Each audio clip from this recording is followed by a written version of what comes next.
शाही खजाने से दम लेकर इन्हें राज दरबार से रुखसत कर दो। ये क्या हो रहा? चलो कंजरियों, एक एक बारी बारी करके महाराज के आदाब अर्ज कीजिए और अपना अपना इनाम लेकर राज दरबार से रुखसत हो जाए।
मंत्री रंजीत सिंह बलिदान तुम लोग ये अच्छी तरह से जानते हो कि हमारी महारानी वो एक बेटी का जन्म दे करके भगवान को प्यारी हो गई और महारानी के मरते ही हमारी बेटी की आवाज चली गई।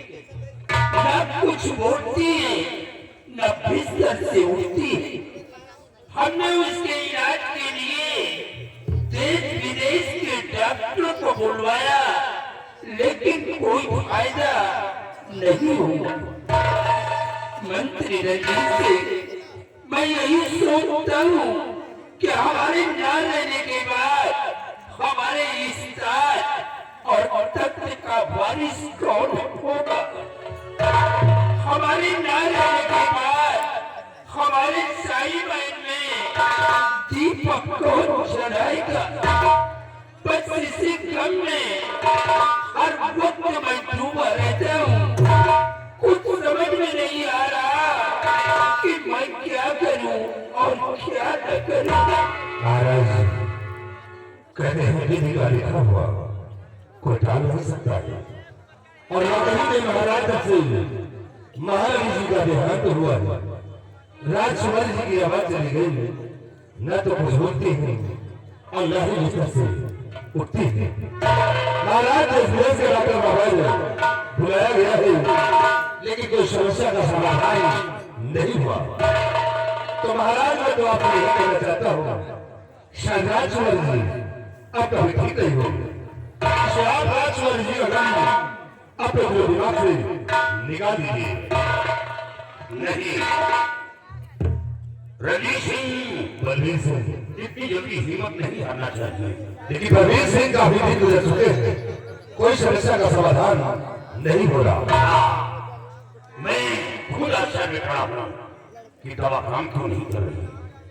और जब दवा काम न करे तो समझ लेना चाहिए कि कोई शैतानी हरकत है, इसलिए दवा काम नहीं कर रही। शैतानी हरकत?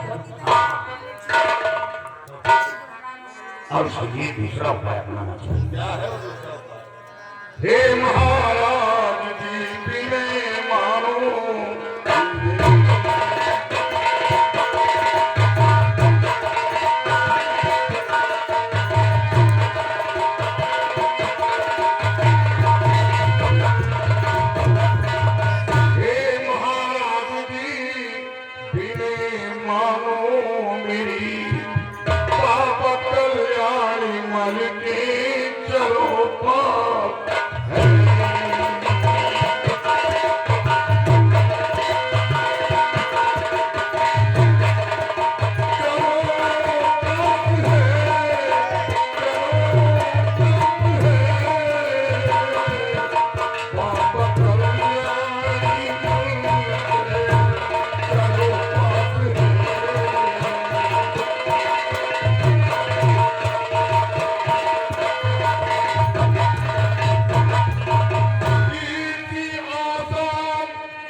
के पूरब तरफ जो बहुत बड़ा घनिष्ठ जंगल है, उसी जंगल के बीच एक काली माता का मंदिर है और उसी मंदिर में एक बाबा कल्याणी हो रहते हैं। राजकुमारी जी को बाबा कल्याणी घर को दिखा दी।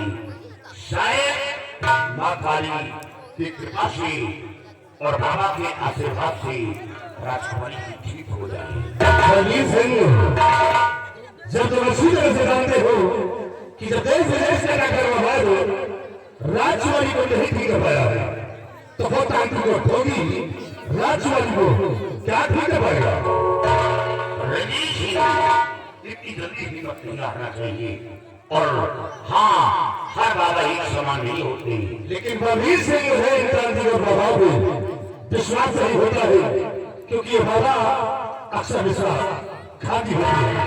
महाराज आप मेरी बात मानिए, एक बार बाबा का लड़ी को दिखा दें, हमें यकीन है कि हमारी ये ठीक हो जाएगी। बलबीर सिंह को तो प्रबंध के चक्कर में पड़ते हो महाराज। बलबीर सिंह की बातों पे आप यकीन न कीजिए, क्योंकि तंत्र मंत्र के चक्कर में आपको गुमराह करते हुए रहते हैं। ईश्वर की बातों में विश्वास न कीजिए। नहीं लाइव चला दिए, अपने हिसाब से बनाओ। रंजीत सिंह, तुम क्या चाहते हो कि हमारी बेटी कभी ठीक ना हो? महाराज मैं तो चाहता हूँ कि राजकुमारी ठीक हो जाए। तो दिखा देने में अर्थ क्या है? महाराज इन बाबाओं पर कैसे विश्वास किया जाए है? तंत्र मंत्र में आप फिर पढ़ते हैं। यानी तुम्हें विश्वास नहीं? बलबीर सिंह, तुम्हारा कहना बिल्कुल ठीक है। तो ठीक कहना तुम्हारा है बलबीर सिंह, तुम्हारी बातों से मैं नहीं इनकार हूँ। अपनी साथ में बेटी दीक्षा को मैं चलूं बाबा के बिना करूं अपनी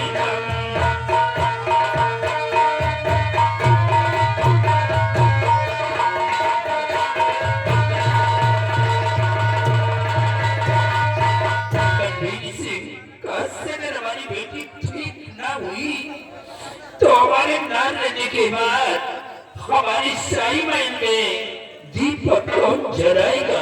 नहीं महाराज, ऐसा नहीं। जिंदगी और मौत ईश्वर के हाथ है। शैतान की औकात नहीं जो किसी की जान ले सके। 12 वर्ष गुजर गए, राजकुमारी को आराम नहीं मिला। अगर ईश्वरी दंड होती तो राजकुमारी अब तक जीवित नहीं रहती।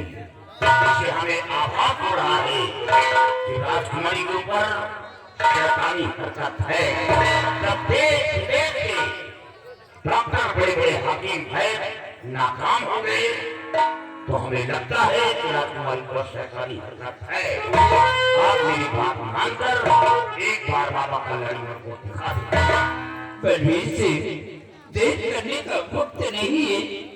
चलो, जितनी जल्दी हो सके तुम बाबा के पास मुझे पहुंचा दो। चलिए हुजूर, मैं पहुंचाऊंगा। आओ हमारे साथ। रवि सिंह, जब बाबा का चमत्कार देखोगे तो देखकर दंग रह जाओगे। वहां एक नहीं हजारों की संख्या में भीड़ होती है और यहाँ तक कि लोग रोते हुए आते हैं और बाबा के चौखट से हंसते और मुस्कुराते जाते हैं। ये नजारा अपनी आंखों से देख चुका हूँ। ठीक है बलबीर सिंह, चलिए उस बाबा तक चलते हैं और देखता हूँ कि कितना बड़ा पहुंचा हुआ बाबा है। ठीक है, आइए। चलिए।